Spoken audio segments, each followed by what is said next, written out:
आत्मदेव ने अपने सारे पुण्य समाप्त कर दिए। भगवान से पुत्र की प्राप्ति के लिए भगवान ने आत्मदेव को फल दिया था पुत्र के रूप में, और उस फल को आत्मदेव की पत्नी धुंधली ने यूं ही अपनी सखी को दे दिया, खाया ही नहीं। मतलब कहते हैं संत के आशीर्वाद और वरदान को अपमानित किया। संत का आशीर्वाद मिले तो उसे आंखों से पूज कर सिर पर धारण करके चूम कर लेना चाहिए। अपमानित कर दिया, फेंक दिया। कहते गैया ने खा लिया फल को, गैया गर्भवती हो गई। और बाद में आत्मदेव की जो पत्नी है धुंधली, उसकी जो सखी है, उसने आत्मदेव की संपूर्ण संपत्ति का विनाश करने के लिए एक पुत्र को पैदा किया, और वही पुत्र धुंधली को दे दिया गया और आत्मदेव के साथ छल किया गया। उन्हें 9 महीने तक भ्रम में रखा गया। ये कहा गया कि ये तुम्हारा ही पुत्र है, तुम्हारा ही पुत्र है। आत्मदेव साधु सन्यासी पवित्र थे, उन्होंने पत्नी की बात पर विश्वास कर लिया। पर विश्वास करने से कुछ नुकसान नहीं होता है, फल तो कर्म का मिलेगा। भगवान जो समझ रहे हैं महाराज, विश्वास करने से धोखा हो सकता है, पर कर्म उसी का बिगड़ेगा जिसने कर्म किया खोटा है। विश्वास करने वाला तो भगवान का हितैषी है, भगवान को मानता है, इसलिए वो सब पे भरोसा करता है, सब में भगवान देखता है। पर जिसने भगवान नहीं देखा दुनिया में, उसने जो छल किया उसको भोगना पड़ेगा। कौन है वो? धुंधली है जिसने पति से झूठ बोला। धुंधली की सखी है जो अपनी सखी के विश्वास को गुमराह करके बर्बाद करना चाहती है। छल और कपट की मलमूत्र से, भोग और विलास से धुंधकारी नाम का पुत्र पैदा हुआ। धुंधकारी ने थोड़े ही समय में सारी संपत्ति अपने पिता की नष्ट कर दी। आत्मदेव ब्राह्मण बड़े धर्मात्मा ज्ञानी थे। आज उनका पुण्य काम आ गया तो वो घर छोड़ के डर के मारे भाग गए जंगल की ओर। जहां गाय का पुत्र पैदा हुआ था गौकर्ण, वो चले गए वहां अपने पुत्र के पास। और धुंधली का आत्मदेव का ये एक पुत्र है जो आतंकी है, मांस खाता है, जुआ खेलता है, वैश्याओं का संग करता है, और जितने भी दुर्जन बुद्धि दुष्ट बुद्धि देने वाले लोग हैं उनको अपना मानता है, और जो कल्याण करने की बुद्धि देते हैं उन्हें दुश्मन मानते हैं। मैंने ऐसी बुद्धि किसी की हो जाए तो समझ लेना विनाश बहुत नजदीक आ गया है। सत्यम प्रवृत्ति भूतस्य यथा मूले दर्शनम जाताम प्रबद्धते योगम योगम भागवतम तथा।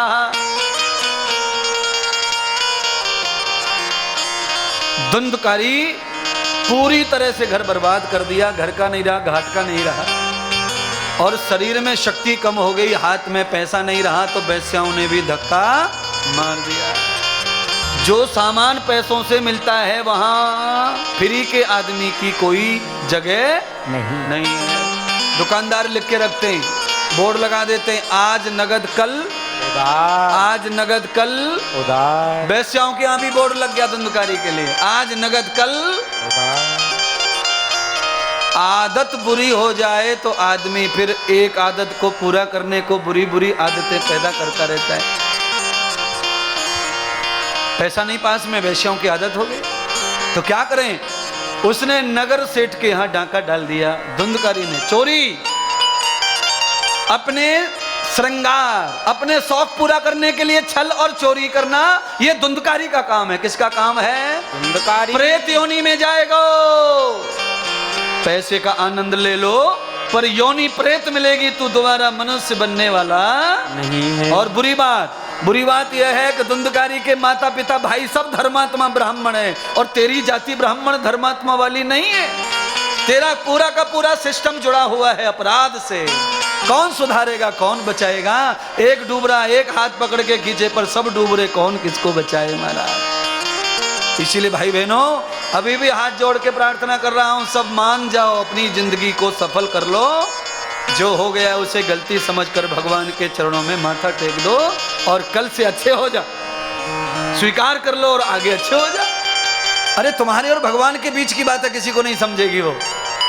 आगे बढ़ो, न जाने गुरु कब कृपा कैसी कर देंगे तुम्हारे ऊपर, तुम्हें कितना बड़ा धनवान योगी तुम्हारे औलाद को तुमको बना डालेंगे। अरे भाई साहब, झोपड़ियों में महात्मा रहते पर चेले बंगले वाले कर दिए महात्माओं ने। चाहे तो वो अपने लिए भी कर सकते थे बंगला गाड़ी घोड़ा, ना, शिष्यों के द्वारा ही उन्हें सुख मिलना चाहिए, ऐसा ही परंपरा है। शास्त्र में वही लिखा है, शिष्य और भक्त का ही खावे गुरु, गुरु को खुद नहीं कमाना चाहिए खाने के लिए। भिक्षा मांगकर पढ़ाई करता ब्राह्मण, और जिंदगी भर वही शिक्षा है। हम लोग आशा करते हैं आप लोगों से, नहीं तो हम भी साबुन तेल क्रीम पाउडर बेचने में क्या दे रहे, दुनिया बेच रही। हम तो बनाना भी जानते हैं, पर नहीं, जो लोग हमारे मंत्र को जपते हैं उनके घर से रोटी गुरु को मिलनी चाहिए। यही गुरु की परंपरा है, यही ब्राह्मण परंपरा है, यही उपदेश की परंपरा है, यही शिष्य परंपरा है? हम तो पढ़ते थे गुरुकुल में, तब भी भिक्षा मांगकर ही खाना खाते थे महाराज। भिक्षा करने जाते थे शहर में, गांव में, सारे शिष्य मंडली को भोजन करवाते थे महाराज। ध्यान मेधम विद्या च भूतम दर्शितम यथा न गति न भक्त। सदगुरु भगवान क्या कहते नारद जी मैत्री गार्गी माता को, देवी आज धुंधकारी ने जब चोरी की तो सेठ के घर से बहुत सारा माल लेके आया और वैश्याओं को पकड़ा दिया, और रात के 12 बजे उनके पास पहुंचा, लो मेरे लिए दरवाजे बंद नहीं करना, लो पैसे कितने लोगी। वैश्याओं ने पैसा तो लिया, खुश तो हुई, पर राजा का मुकुट पहचान लिया। ये राजा का मुकुट आया कैसे इसके पास, इसने चोरी की है गलत काम को पाने के लिए। अरे गाड़ी घोड़ा सोफा खरीदने के लिए चोरी करते हो, छल करते हो, चुकाना पड़ेगा हमारा। वैश्याओं ने पहचान लिया राजा का। कहां जाएंगी बेचने, जहां जाएंगी सुनार की दुकान पे सुनार पकड़ा जाएगा, आखिर को चोरी पकड़ी जाएगी महाराज। भगवान के द्वार में चोरी छुप नहीं सकती है। वैश्याएं डर गईं, और वैश्याओं ने माल पचाने के लिए, चोरी पकड़ी भी ना जाए और माल भी पच जाए, उसके लिए वैश्याओं ने क्या किया, धुंधकारी को घर में बंद करके मिट्टी के तेल छिड़क के जिंदे को जला डाला महाराज। पाप कर्म करने से जिंदा जल के मर गया, इसलिए प्रेत योनि में चला गया धुंधकारी। ब्राह्मण का बेटा धुंधकारी प्रेत बन गया कुकर्म करने से, माता पिता गुरु का अपमान करने से, ब्राह्मण कुल का अपमान करने से, यज्ञोपवीत गुरु मंत्र का अपमान करने से प्रेत योनि में चला गया। अरे गुरु माला का, गुरु मंत्र का अपमान करने से प्रेत योनि में चले जाओगे। इसीलिए बचो। चैनल के माध्यम से सारी दुनिया को ये बचाने के लिए ही कथा हो रही है महाराज। ज्यादा से ज्यादा लोग सुने और अपनी कंठी माला और गुरु मंत्र का सम्मान करें। ऐसा कोई जीवन में काम ना करें जिससे प्रेत योनि प्राप्त हो जाए। प्रेत योनि का एक और अर्थ बता रहा हूं मैं आपको, सुनिए। प्रेत योनि का मतलब होता है आदमी के शरीर को लकवा हो जाए और बिस्तर में पड़ा रहे, उसे प्रेत योनि बोलते हैं। खा सके ना, बोल सके ना, हिल सके ना, और जिंदा भी रहे, ये प्रेत योनि है। लकवा होने में केवल 2-1 आध महीना बाकी है, ये मैं बताना चाहता हूं, क्योंकि थोड़ा बहुत डॉक्टरी इंद्रदेव भी जानता है। शरीर देख के बता सकते हैं कि तुझे लकवा कब होने वाला है, कितने दिन में आने वाला है, इसीलिए सावधान कर रहा हूं। एक बार लकवा हो गया, बिस्तर पे आ गया, तो मृत्यु पर्यंत प्रेत योनि में रहेगा। तेरा सारा परिवार लग जाएगा, पर तू तरने वाला नहीं।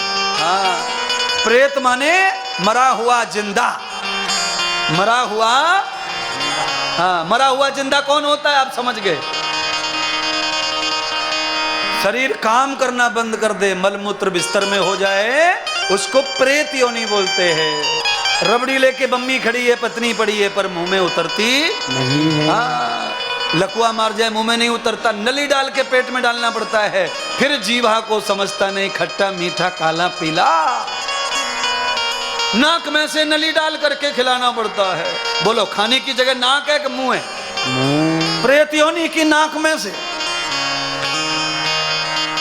तो कोई 10 दिन का प्रेत बनता है, कोई 20 दिन का बनता है, कोई साल भर का बनता है। ऐसे थोड़े थोड़े कई लोग बनते हैं प्रेत महाराज। जिनकी नाक में नली पड़ गई खाने की, वो प्रेत है। 20 दिन में ठीक हो जाए तो समझ लेना पाप धुल गए इसके। सजा भोग ली, अब आगे बढ़ेगा महाराज। पर याद रखना, गुरु से कपट, मित्र से चोरी, या हो निर्धन या हो कोड़ी। प्रेत बनेगा कोड़। गुरु से कपट करने के बाद ऐसा रोग आएगा जिसका इलाज डॉक्टर के पास नहीं है। कितना प्यार है गुरु जी का, जो समझा समझा कर तुझे सुधार रहे महाराज। क्या हो गया तेरी अच्छी बुद्धि को? किसने भड़का दिया तेरी बुद्धि को महाराज? सत्यम दर्शितम यथा मूलस्य वेगम प्रपन्नम च आचार्य। नारद जी ने मैत्री ऋषि को समझाकर कहा, महाराज ये भागवत वो भागवत है जिसने प्रेत का भी उद्धार कर दिया। कौन सा प्रेत? तो कहा धुंधकारी। धुंधकारी के पिता को, आत्मदेव को पता चला।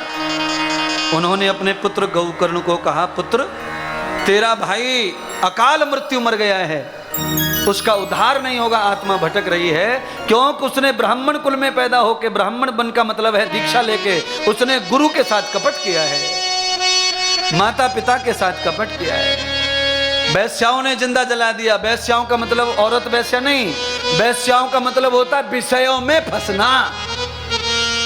5 वैश्याएं हैं, काम क्रोध रूप मोह मस स्पर्श। एक रूप की वैश्या है, एक शब्द की वैश्या है, एक रस की वैश्या है, एक स्पर्श की वैश्या है, एक ध्वनि की वैश्या। ये 5 वैश्याओं ने मिलके मारा। 5 विषय, और 5 विषयों के सुख के लिए जो गुरु का कपटी हो जाए वो प्रेत योनि में चला जाता, लकवा होके। एक झटका तो आ गया, अब दूसरे में खेल तमाम हो जाएगा। वो झटका जो आता है ना, वो सुधरने के लिए आता है, पर बिगड़ गए। वो झटके को भूल गए, गुरु कृपा से बचे थे, भूल गए। आज फिर संत कृपा, नारद जी की कृपा हो रही है मैत्री ऋषि पे। दूसरे का उदाहरण देकर मैत्री जी को खड़ा कर दिया भागवत के प्रति, संतों के प्रति, भगवान के प्रति। अरे गुरु बनाने के लिए घर छोड़ के आए थे ना, गुरु मंत्र लेने के लिए। आज गुरु की वचन की आज्ञा का अवहेलना। कल जो दूध जैसे धोके पी रहे थे, आज वो बुरे हो गए। गुरु, संत, साधु। यस्यो प्रपन्न गर्ता यस्यो प्रपन्न दर्शनम। खोटा कर्म हो तो 1000 बार साधु गलत हो जाए तुम्हारी नजर में, पर साधु ने तुम्हारे ऊपर ही भरोसा किया और तुम ही गलत कर दो तो कैसे उद्धार होगा तुम्हारा? प्रभुताम दर्शनम तथा। ईश्वर देख रहा है।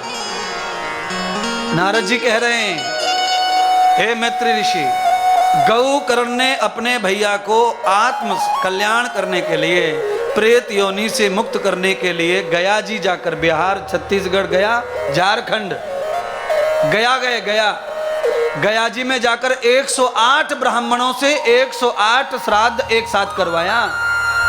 आप लोग कभी गए होंगे, एक ही श्राद्ध करके आते हैं। उन्होंने 108 ब्राह्मणों से करवाया। गौकर्ण जी ब्राह्मण थे, कर्मकांड पे विश्वास रखते थे। इतने ब्राह्मणों के द्वारा हो गया है, मतलब सफल हो गया मेरा काम। जैसे ही गौकर्ण महाराज ने सोचा, अपने भाई की क्रियाक्रम करके आया हूँ, चलो वो जहाँ मरा है उस घर पे भी बैठ के आ जाऊं, तो वो अपने नगर में आए जहाँ उनका जन्म हुआ था, जहाँ वो मरा था। वहां आकर देखा, एक दिन वहां रहे तो रात में ही आ गया भटकते हुए सपने में। अरे भैया मुझे बचा लो, भैया गौकर्ण, हे ब्राह्मण मुझे बचा लो, मैं तुम्हारा भाई हूं छोटा। तुमने गुरु आज्ञा मानकर जीवन को धन्य कर लिया और मैंने गुरु के साथ कपट करके मैं प्रेत योनि में चला गया, मेरी रक्षा करो। गौकर्ण परेशान हो गए, रात भर सो नहीं पाए अपने घर में, क्योंकि आत्मा भटक रही थी ना। आश्रम में जाकर गौकर्ण ने पिताजी को कहा, पिताजी भैया भटक रहा, मैंने श्राद्ध किए, तर्पण किए, पर लगता है उसे फल नहीं मिला। तब गौकर्ण भगवान ने अपने गुरु देवता बृहस्पति से सवाल किया, हे गुरुदेव, श्राद्ध करके आया हूँ 108 ब्राह्मणों का, पर मेरे भाई को मुक्ति नहीं मिली है। आप गुरु हैं, मेरे भाई को मुक्ति करने का मार्ग बताओ। तब बृहस्पति ब्राह्मण कहते हैं, मेरे पास कोई मार्ग नहीं है पापी का, जाओ मेरे गुरुदेव भगवान भास्कर सूर्य नारायण के पास जाओ।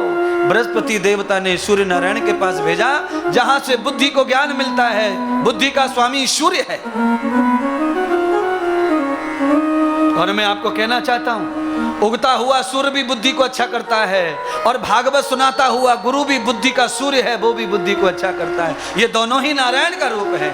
ये अंधेरे में प्रकाश कर देते हैं महाराज। आंखें बंद हो तो भी दुनिया दिखती है गुरु के ज्ञान से। ऐसा ज्ञान है, सूरज के ज्ञान से आंखें बंद कर लो, दुनिया दिखना बंद हो जाएगा, पर भागवत के ज्ञान से आंखें बंद करके भी दुनिया का अच्छा बुरा दिखता है।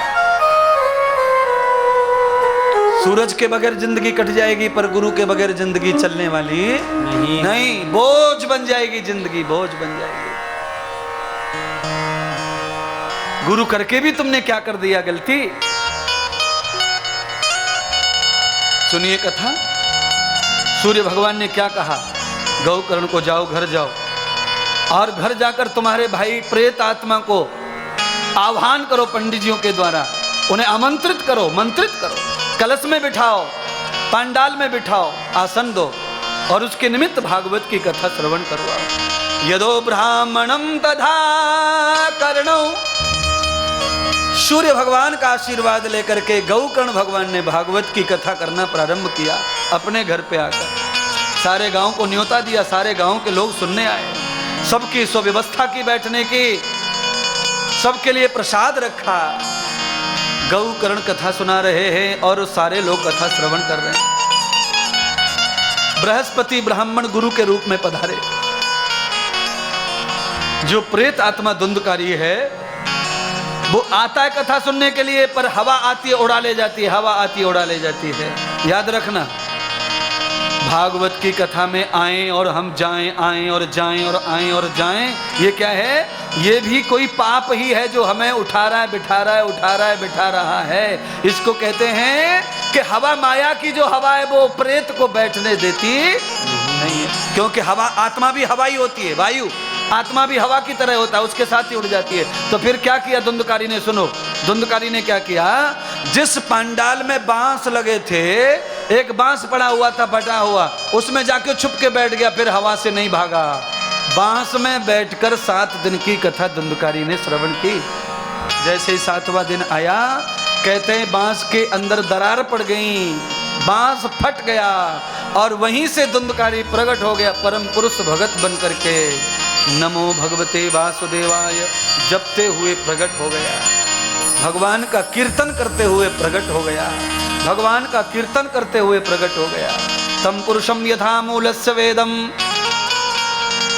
आप सब लोगों के अंदर से जितने पाप हैं वो श्रीमद् भागवत की कथा से श्रवण हो जाएं, समाप्त हो जाएं, और कीर्तन करते हुए आपकी दिव्य आत्मा मनुष्य बन जाए, फिर से गुरु भक्त बन जाए, संत भक्त बन जाए, भागवत भक्त बन जाए। ऐसी कथा आज की कह रही है।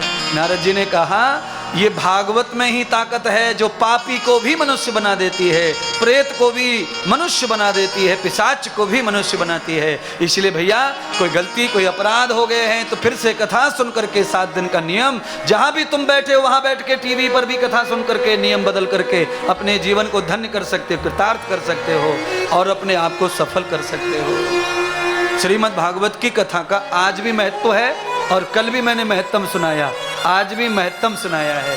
ये भागवत का जन्म कहाँ हुआ मालूम है आपको? बोलिए वृंदावन धाम की जय। हाँ, भागवत का जन्म हुआ असली वृंदावन में। आज धुंधकारी का कल्याण हुआ कथा श्रवण करके। गौकर्ण महाराज ने बृहस्पति से पूछा, गुरुदेव मेरा कल्याण नहीं हुआ, इतने सारे श्रोताओं का कल्याण नहीं हुआ, कथा से एक का कल्याण हुआ। तो कहा धुंधकारी को, धुंधकारी ने कल्याण के हेतु कथा सुनी, कल्याण हो गया। ये अपने संसार के हेतु कथा सुनते, इनका संसार अच्छा होगा। अरे गांव का कल्याण करने आया है तो एक और कथा तुम करो। श्रावण महीने में दूसरी कथा गौकर्ण महाराज ने की, पूरे गांव का कल्याण कर दिया। तीसरी कथा अधिक महीने में करके अपना भी कल्याण कर दिया। एक भागवत हो जाए तो 3 भागवत यजमान लगातार करते चले जाएं तो हमारे 7 पीढ़ियों का कल्याण कथा से हो जाता है। ऐसा कथा का महत्व बताते हुए नारद जी ने मैत्री जी को कहा, एक कथा तो अभी हो गई है, कौन सा महीना है ये, समझ गए आप? अब दूसरी कथा जीवन में जब हो, श्रावण के महीने में हो जाए, तीसरी कथा अधिक महीने में हो जाए, 3 भागवत करके पूरा भागवत का फल यजमान को प्राप्त हो जाता है।